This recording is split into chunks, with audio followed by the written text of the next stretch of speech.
সবাইকে স্বাগত জানাচ্ছি এশিয়ান নিউজে। আপনাদের সাথে আছি আমি সৈয়দ মুহিজান মুখর। দেশে গত ২৪ ঘন্টায় করোনায় আরও ৩ জন মারা গেছেন। এই নিয়ে মৃতের সংখ্যা বেড়ে দাঁড়ালো ১৫৫ জনে।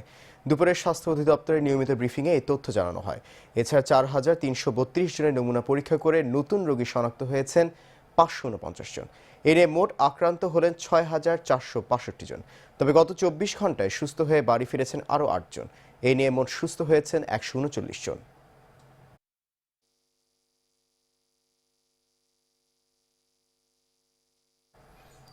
করোনা উপসর্গ নিয়ে খুলনা ও ব্রাহ্মণবাড়িয়ায় দুজনের মৃত্যু হয়েছে। খুলনা মেডিকেল কলেজ হাসপাতালের চিকিৎসক শৈলেন্দ্রনাথ বিশ্বাস জানান, নিউমোনিয়ায় আক্রান্ত হওয়ায় গতকাল পিরোজপুর জেলা সদরের লিমা খাতুনকে ভর্তি করা হয়। আইসোলেশন ওয়ার্ডে চিকিৎসাধীন অবস্থায় মারা যান তিনি। এরই মধ্যে তার নমুনা সংগ্রহ করা হয়েছে বলেও জানান চিকিৎসক। এদিকে ব্রাহ্মণবাড়িয়ার আশুগঞ্জে জ্বর গলা ব্যথা নিয়ে মৃত্যু হয়েছে আলামিন নামে একজনের।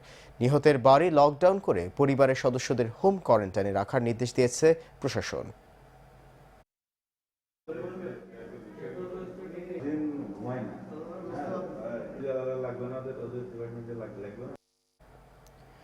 বৈশ্বিক মহামারী করোনা ভাইরাসের জন্য দেশের সবচেয়ে বিপজ্জনক রাজধানী ঢাকা। সারা দেশে শনাক্ত মোট রোগীর অর্ধেকের বেশি এই শহরের।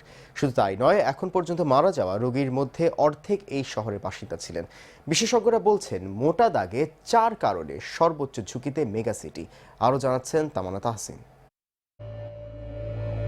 করোনার হটস্পট রাজধানী ঢাকা। দেশের অন্য স্থানের চেয়ে এখানেই বেশি বাসা বেঁধেছে প্রাণঘাতী এই ভাইরাস। দিন দিন সংক্রমণ আর মৃত্যুর হার বেড়েই চলছে এই মেগা সিটিতে। পরিস্থিতি সামাল দিতে রাজধানীর অন্তত ১৫৫টি এলাকার ২ শতাধিক বাড়ি করা হয়েছে লকডাউন। শীর্ষ আক্রান্ত হিসেবে চিহ্নিত করা হয়েছে ১৩টি এলাকাকে। কেন সর্বোচ্চ ঝুঁকিতে জাদু শহর ঢাকা? বিশেষজ্ঞরা বলছেন, সবচেয়ে বড় বিমানবন্দরের অবস্থান, ঘনবসতিপূর্ণ শহর, লকডাউন ভাঙার প্রবণতা এবং সামাজিক ও শারীরিক দূরত্ব বজায় না রাখায় ছড়িয়ে পড়ছে করোনা। ঢাকা একটি অত্যন্ত ঘনবসতিপূর্ণ এলাকা এবং পৃথিবীর অন্যতম জনবহুল এবং জনসংখ্যার ঘনত্ব এখানে বেশি, ফলে এখানে ছড়িয়েছে বেশি। এবং আপনি যদি পৃথিবীর অন্যান্য বড় শহরের সাথে তুলনা করেন, নিউ ইয়র্কে, পুরো মার্কিন যুক্তরাষ্ট্রে যা ইনফেকশন বা মৃত্যু তার অর্ধেকের বেশি নিউ ইয়র্কে। একই কথা প্রযোজ্য হচ্ছে আপনার বোম্বেতে, একটি বড় শহরগুলো কেন্দ্রিক লন্ডন, বড় শহর কেন্দ্রিক করোনারি সংক্রমণ হবে, এটা খুবই প্রত্যাশিত। এই বিশেষজ্ঞ বলছেন, ঢাকার হযরত শাহজালাল আন্তর্জাতিক বিমানবন্দরের মাধ্যমে ৯০% বহির্গমন ও অবতরণ হয়। বিদেশ থেকে যেসব প্রবাসী এসেছেন তাদের অনেকেই অবস্থান করছেন ঢাকায়।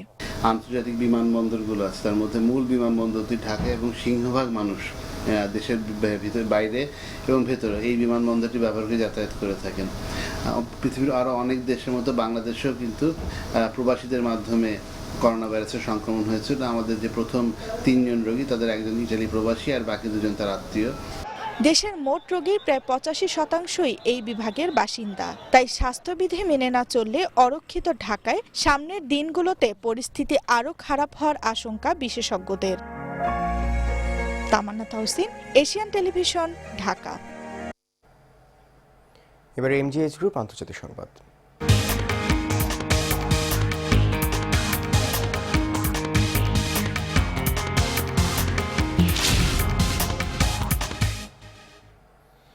করোনা ভাইরাসে বিশ্বজুড়ে কমে এসেছে প্রাণহানি। গত ২৪ ঘন্টায় ৪,৫০০ মানুষ প্রাণ হারিয়েছে মহামারীতে। নতুনভাবে সংক্রমিত ব্যক্তির সংখ্যাও কমেছে উল্লেখযোগ্য হারে।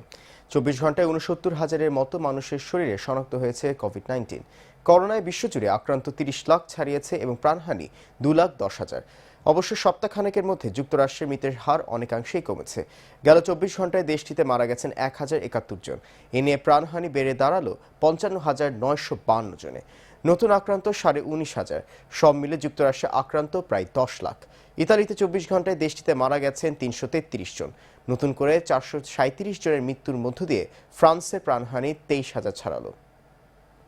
These are the lives changed from those trying to save this. 3 deaths, which has totally floored this, probably the most amount of deaths in one shift that we've had. To the eldest, most vulnerable, and the youngest has been transformed. Normally all day, all night, so it's difficult. Mums for an hour a day. What was it like being away? These are never alone. You said 4 p.m., isn't it? 4 p.m. Receiving constant care. What of the nurse? Amazing. Guy Heath. দর্শক, এই মুহূর্তে আমরা চলে এসেছি সিরাজগঞ্জে। সেখানে রয়েছেন আমাদের সহকর্মী জিন্না ফারুক। ফারুক, আমাদেরকে জানান যে করোনা পরিস্থিতিতে হাইওয়েগুলো দিয়ে পণ্য পরিবহন ব্যবস্থা এখন কোন পর্যায়ে আছে, কারণ এখন তো রোজার মাস চলছে।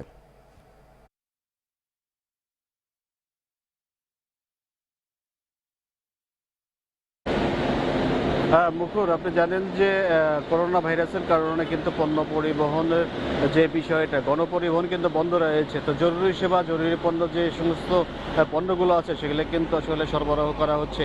তো আমি এই মুহূর্তে আছি সিরাজগঞ্জে হাটিকুমরুল গোল চত্বরে। এখান থেকে কিন্তু উত্তর এবং দক্ষিণবঙ্গের প্রায় 18টা জেলার পণ্য সরবরাহ করা হয় ঢাকা থেকে। ঢাকা চিটাগাং এই রাস্তা দিয়ে আসলে চলাফেরা করে। তো আপনাকে একটু কিন্তু দেখাতে চাই, আপনি দেখতে পাচ্ছেন যে আমার পিছনে যে রাস্তাটা আছে, যে মহাসড়কটা আছে, এই মহাসড়ক দিয়ে কিন্তু ঢাকা থেকে এবং উত্তরবঙ্গ থেকে প্রচুর পরিমাণে পণ্যবাহী যে যানবাহন আছে সেই যানবাহনগুলো কিন্তু চলাফেরা করছে। তো আমরা বিভিন্ন রকমের পণ্য পরিবহন যারা করছে, যে সমস্ত ড্রাইভার রয়েছে, সেই ড্রাইভারদের সাথে কথা বলে যেটা জেনেছি যে এই করোনা ভাইরাসের যে মহামারী সময়টা, এই সময়টা কিন্তু তারা দেশের বিভিন্ন প্রান্তে পণ্য সরবরাহ করছে। বিশেষ করে কাঁচামাল থেকে শুরু করে চাল ডাল যা আছে, নিত্য প্রয়োজনীয় যে দ্রব্যগুলো, সেই দ্রব্যগুলো কিন্তু সরবরাহ করছে। তো সেখানে আমরা তাদেরকে প্রশ্ন করেছিলাম যে আসলে এই পণ্য পরিবহন করতে তাদের কোনো সমস্যা হয়েছে কিনা। তো তারা যেমনটা জানিয়েছেন যে আসলে পণ্য পরিবহন করতে তারা আসলে কোনো রকমের সমস্যার সম্মুখীন হয় নাই। আরেকটা বিষয় আপনি জানেন যে এই সময়টা কিন্তু আসলে জেলা বাংলাদেশের দক্ষিণ প্রান্তে কিন্তু তরমুজের বেশ বাম্পার ফলন হয়। তো এই তরমুজের যে বাম্পার ফলন হয়, সেই পণ্যগুলো কিন্তু বাংলাদেশের বিভিন্ন জায়গায় যায়। এমন কিছু ড্রাইভারের সাথে আমরা কথা বলে যেটা জেনেছি যে এই কাঁচা পণ্য যেগুলো আছে, কাঁচা পণ্য পরিবহন যারা করে, যারা সরবরাহ করে, সেই ক্ষেত্রে কিন্তু পুলিশ তাদের বেশ সহযোগিতা করেছে এবং বিভিন্ন জায়গায় তাদের যে সহযোগিতা সেটা কিন্তু অব্যাহত আছে। তারপরেও আমরা বিভিন্ন জায়গায় যেটা দেখেছি যে আসলে যারা এই পণ্য পরিবহনে যে সমস্ত মানুষ চলাফেরা করতে চেয়েছে বা চলাফেরা করেছে, একাধিক মানুষ যখন এই ট্রাকে উঠেছে, পুলিশ কিন্তু তাদের নামিয়ে দিয়েছে এবং সামাজিক দূরত্ব বজায় রেখে করোনা ভাইরাসকে মোকাবেলার যে প্রক্রিয়াটা সেটা কিন্তু অব্যাহত রয়েছে। তো সিরাজগঞ্জ থেকে এই ছিল পণ্য পরিবহনের সর্বশেষ অবস্থা। মুখর। ফারুক, আপনাকে ধন্যবাদ। দর্শক, আমাদের সহকর্মী জিন্না ফারুক সিরাজগঞ্জ থেকে জানাচ্ছেন রোজার মাসে করোনা পরিস্থিতির মধ্যে পণ্য পরিবহনের বর্তমান অবস্থা। যাচ্ছে অন্য প্রসঙ্গে, বাংলাদেশের স্থাপত্যে নক্ষত্রের আলোটি নিভে গেল। চলে গেলেন বিশ্বখ্যাত স্থপতি অধ্যাপক জামিলুর রেজা চৌধুরী। প্রকৌশল জগতে যিনি কিংবদন্তি, তার শোকে মুহ্যমান গোটা দেশ। শোক জানিয়েছেন রাষ্ট্রপতি ও প্রধানমন্ত্রী। গুণী এ প্রকৌশলী সম্পর্কে আরও জানাচ্ছেন ইমরান হোসেন।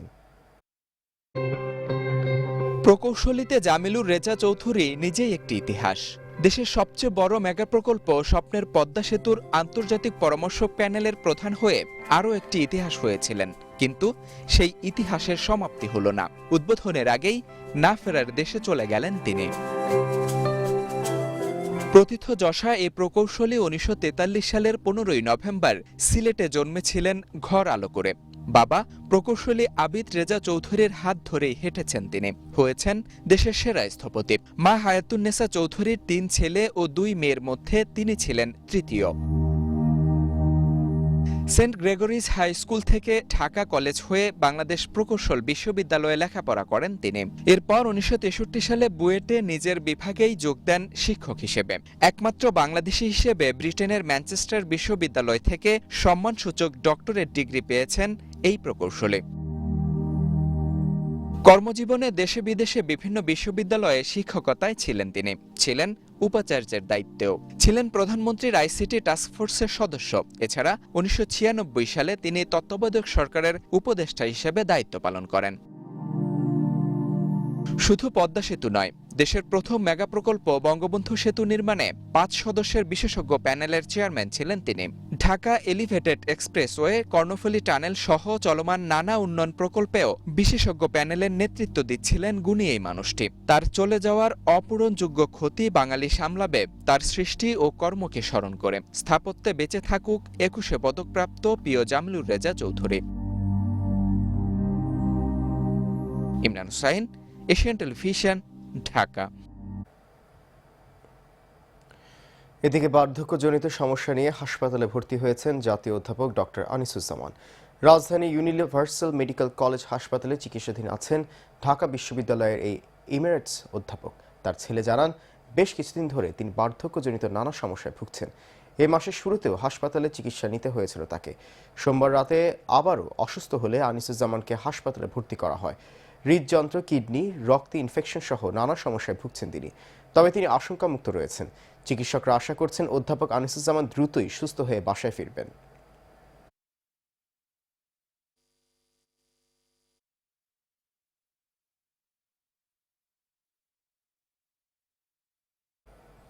নিচ্ছি সংবাদে, ফিরছি একটু পরে, সঙ্গেই থাকুন।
বিরতির পর আবারও সবাইকে স্বাগত জানাচ্ছি এশিয়ান নিউজে। আপনাদের সাথে আছি আমি সৈয়দ মহিজান মুখর। দর্শক, এবারে আমরা যাব গাজীপুরে। সেখানে রয়েছেন সহকর্মী মাহমুদুল হাসান। মাহমুদ, আমাদেরকে জানান যে করোনা পরিস্থিতির প্রভাব যে পড়েছে নিত্যপণ্যের বাজারে, বিশেষ করে রোজার মাসে, সেটি কেমন দেখছেন আপনাদের এলাকায়?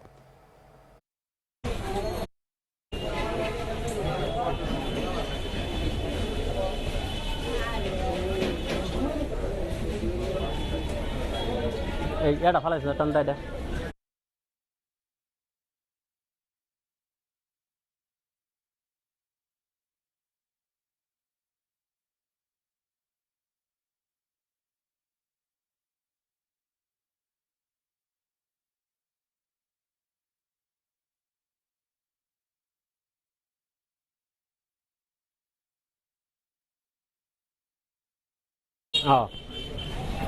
ধন্যবাদ মুখর। আপনি জানেন রমজান আসলে, যখন রমজান আসে তখন প্রতিটি নিত্যপণ্য বাজারের দাম বেড়ে যায়। এর ব্যত্যয় ঘটেনি এবারও। এই রমজান যখন এসেছে প্রতিটা নিত্যপণ্যের দাম হুড় করে বেড়ে গেছে। আমি যদি গাজীপুরের কাঁচা বাজার সম্বন্ধে আপনাকে বলতে চাই, আমি গাজীপুরে বেশ কয়েকটি কাঁচা বাজার এবং নিত্যপণ্য বাজার আমি ঘুরে দেখেছি। প্রতিটা বাজারে যেমন বেগুন, গত এক সপ্তাহ আগে যে বেগুনের দাম ছিল 10 থেকে 15 টাকা কেজি, এই বেগুন আজ বিক্রি হচ্ছে 60 থেকে 70 টাকা কেজি। এবং আরেকটি বিষয়, সবচেয়ে যে জিনিসটা দাম বেড়েছে আদার দাম। যে আদা 100 থেকে 120 টাকা কেজি বিক্রি হতো, আজ এ বাজারে এই আদার দাম বিক্রি হচ্ছে 280 থেকে 300 টাকা কেজি। এবং আরো নিত্য প্রয়োজন যেমন চাল, মিনিকেট চালের ব্যাপারে যে বলতে চাই, মিনিকেট চাল 40 থেকে 45 টাকা কেজি বিক্রি হতো, আজ এই চাল বিক্রি হচ্ছে 50 থেকে 60 টাকা কেজি। প্রতিটা বাজারে এইভাবে দাম বেড়ে চলেছে এই রমজান কোচেলকে। আমি এখন একজন ক্রেতার সাথে কথা বলবো। যে আপনি যে বাজারে এসেছেন এবং আপনি যে সবজি ক্রয় করেছেন, সবজির দাম কেমন দেখেছেন আমাদের একটু জানান। ধন্যবাদ এশিয়ান টিভি। আমি আসলে এই যে বাজার আসার পরে দেখতে পেলাম যে প্রতি রমজানে আমাদের জিনিসপত্রের দাম যেভাবে বাড়ে এই বছরও সেভাবে বাড়ছে।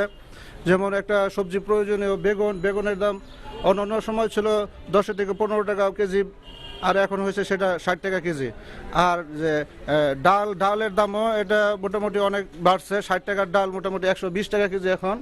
আর হলো আপনার আদার দামটাও যেটা 90 থেকে 100 টাকা ছিল, সেটার দাম হয়েছে এখন 200 থেকে 280 টাকা থেকে 300 টাকার মধ্যে হয়েছে। নিত্য প্রয়োজনে অনেক কিছুর দামই বাড়ছে। আমরা সাধারণ মানুষ খুব সমস্যার মধ্যে আছি। এমনি তো করোনা পরিস্থিতি, তারপরে আবার নিত্য প্রয়োজনীয় জিনিসের দামও বেশি। আর আরেকটা জিনিস, লেবুর দামও বাড়ছে আর কি। লেবুর দাম যেটা 20 টাকা হালি ছিল, সেটা এখন 40 টাকা 50 টাকা হালি আর কি। ধন্যবাদ আপনাকে। আমি আপনি চলছিলেন যে একজন ক্রেতা বলছিলেন প্রতিটা যে করোনা পরিস্থিতিতে বাজারের দাম, নিত্য প্রয়োজনীয় দ্রব্যের দামও এভাবে হুড় করে বেড়ে গেছে। এই ছিল আমার কাছে গাজীপুর থেকে সর্বশেষ। মাহমুদ, আপনাকে ধন্যবাদ। দর্শক, আমাদের সহকর্মী মাহমুদুল হাসান জানাচ্ছিলেন গাজীপুর থেকে করোনা পরিস্থিতি, নিত্যপণ্য বাজারের প্রভাবের খবর। উচ্চতায় দেশের দীর্ঘ মানব জিন্নাত আলী চট্টগ্রাম মেডিকেল কলেজ হাসপাতালের নিউরোসার্জারি বিভাগে চিকিৎসাধীন অবস্থায় মারা গেছেন। জিনাতের বড় ভাই ইলিয়াস আলী জানান, জিনাতের ব্রেন টিউমার হয়েছিল। তার শারীরিক অবস্থা খারাপ হওয়ায় রবিবার তাকে হাসপাতালে ভর্তি করা হয়। প্রথমে তাকে হাসপাতালের নিউরোলজি বিভাগে ভর্তি করা হয়। সেখানে পরীক্ষা নিরীক্ষা শেষে তাকে সোমবার নিউরোসার্জারি বিভাগে স্থানান্তর করা হয়। পরে তার অবস্থা সংকটাপন্ন হলে চিকিৎসকরা লাইফ সাপোর্টে নেয়। সেখানে মারা যান তিনি। জিনাত আলী 2018 সালের অক্টোবরে প্রধানমন্ত্রী শেখ হাসিনার সঙ্গে দেখা করেন।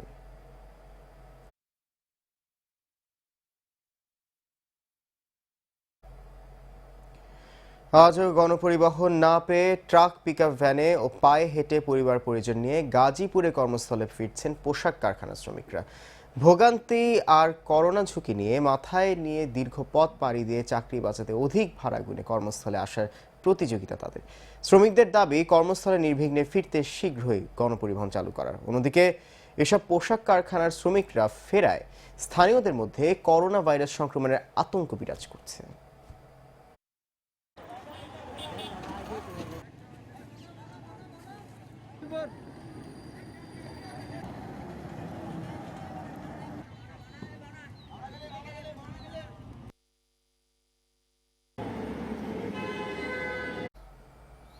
গার্মেন্টস সহ কলকারখানা সীমিত আকারে চালুর ঘোষণায় মাদারীপুরের কাঁঠালবাড়ি শিমুলিয়া নৌরুটে যাত্রীদের চাপ বেড়েছে। গত দুদিন ধরেই ফেরিতে করে এই নৌরুট দিয়ে দলে দলে ছুটছেন যাত্রীরা। এর মধ্যে গার্মেন্টসে কর্মরত শ্রমিকদের সংখ্যাই সবচেয়ে বেশি। মাদারীপুরের শিবচরের কাঁঠালবাড়ি ফেরিঘাটের সহকারী ব্যবস্থাপক মোস্তফা কামাল জানান, করোনা ভাইরাস মোকাবেলায় সরকারের নির্দেশনা পাওয়ার পর এই নৌরুটে চলাচলকারী 17টি ফেরির বেশিরভাগই বন্ধ রাখা হয়। তবে জরুরি প্রয়োজনে অ্যাম্বুলেন্স ও সরকারি প্রশাসনের কর্মকর্তাদের পারাপারের জন্য 3 থেকে 4টি ফেরি সীমিত আকারে চলাচল করে। হঠাৎ করেই সকাল থেকে যাত্রীদের চাপ বেড়ে গেছে। লঞ্চ ও স্পিডবোট চলাচল বন্ধ থাকায় যাত্রীরা ফেরিতে পারাপার হচ্ছে। অনেকেই আবার ঝুঁকি নিয়ে ট্রলারে পাড়ি দিচ্ছেন পদ্মা নদী।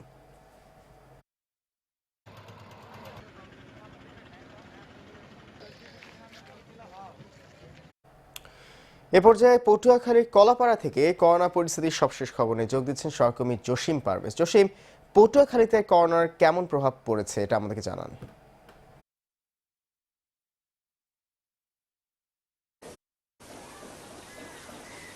জি মুখর, আপনাকে ধন্যবাদ। পটুয়াখালীতে 23 জনের নেগেটিভ রিপোর্ট এসেছে, পজিটিভ, আর এরা 23 জনের পজিটিভ রিপোর্ট এসেছে পটুয়াখালী জেলায়। এছাড়া পটুয়াখালীতে এখন করোনা সার্বিক পরিস্থিতির দিক থেকে লকডাউন ঘোষণার পর থেকে সামগ্রিকভাবে পটুয়াখালীর সকল নিত্য প্রয়োজনীয় জিনিস পণ্যের দাম বৃদ্ধি পেয়েছে। কেননা এখানে পরিবহন সংকট দেখা দেয় এই পণ্যের দাম বৃদ্ধি পেয়েছে এবং রমজানকে সামনে রেখেও পণ্যের দাম আর এক দফা বৃদ্ধি পেয়েছে। যেমন আদা যে 350 টাকা মূল্য ছিল, সেটা এখন 500 টাকা 550 টাকা কেজি মূল্যে বিক্রি হচ্ছে। এছাড়া প্রতি বস্তায় 400 থেকে 450 টাকা বৃদ্ধি পেয়েছে চালের প্রতি বস্তায়। এছাড়া আমাদের এখানে পরিবহন সংকটের কারণে পটুয়াখালী, রাঙ্গাবালী সহ সব উপকূলীয় এলাকায় ব্যাপক তরমুজ চাষ হয়ে থাকে। এই পরিবহন সংকটের কারণে তরমুজ মালিকরা ন্যায্য মূল্য থেকে বঞ্চিত হচ্ছে এবং অনেকের তরমুজ পচেও গিয়েছে এবং সেগুলো নদীতে ফেলে দিতে হয়েছে। এছাড়া এই করোনা পরিস্থিতিতে সবচেয়ে মারাত্মক প্রভাব পড়েছে যারা সার্ভিস জব করেন, যেমন দলিল লেখক, এবং উকিল সহকারী, তারা কিন্তু তাদের এই সকল অফিস আদালত বন্ধ থাকায় তাদের কিন্তু আয়ের উৎস বন্ধ হয়ে যাওয়ায় তারা কিন্তু অতি কষ্টে দিনে অতিবাহিত করছে। এছাড়াও তাদের টিসিবির পণ্য বিক্রির যে এটা প্রভাব আগে স্বাভাবিক ছিল, এখন সেটা দ্বিগুণে এসে পতিত হয়েছে। এই ছিল আমার কাছে সর্বশেষ পটুয়াখালী থেকে। ধন্যবাদ জসিম আপনাকে। আমাদের সহকর্মী জসিম পারভেজ পটুয়াখালী থেকে জানাচ্ছিলেন করোনা পরিস্থিতির সবশেষ খবর। এবারে ইভালে ব্যবসা বাণিজ্য সংবাদ জানাবো।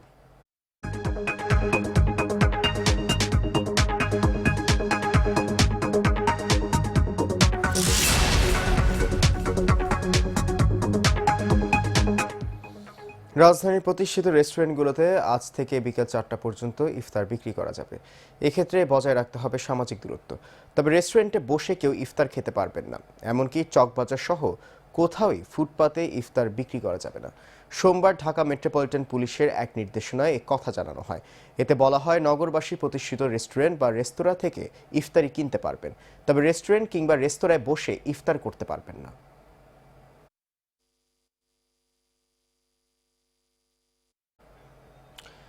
এ পর্যায়ে বিভাগীয় শহর ময়মনসিংহের করোনা পরিস্থিতির খবর জানবো আমরা। সরাসরি যোগ দিচ্ছেন সহকর্মী এম এ হোসেন বিনয়। বিনয়, আমাদেরকে জানান যে ময়মনসিংহের করোনা পরিস্থিতির সবশেষ কি খবর আছে আপনার কাছে?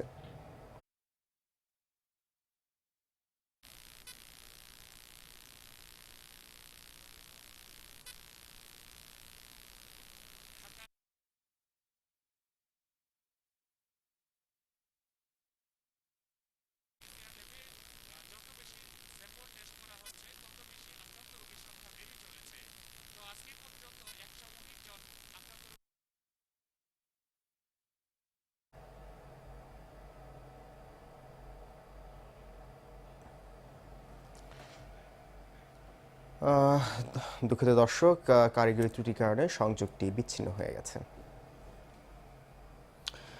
দর্শক, শেষ করব এশিয়ান নিউজ এবং আমাদের পরবর্তী সংবাদ, এরপর দেশ সংবাদ রয়েছে বিকাল 5টায় দেখার আমন্ত্রণ। এতক্ষণ সঙ্গে থাকার জন্য অনেক ধন্যবাদ আপনাদের সবাইকে।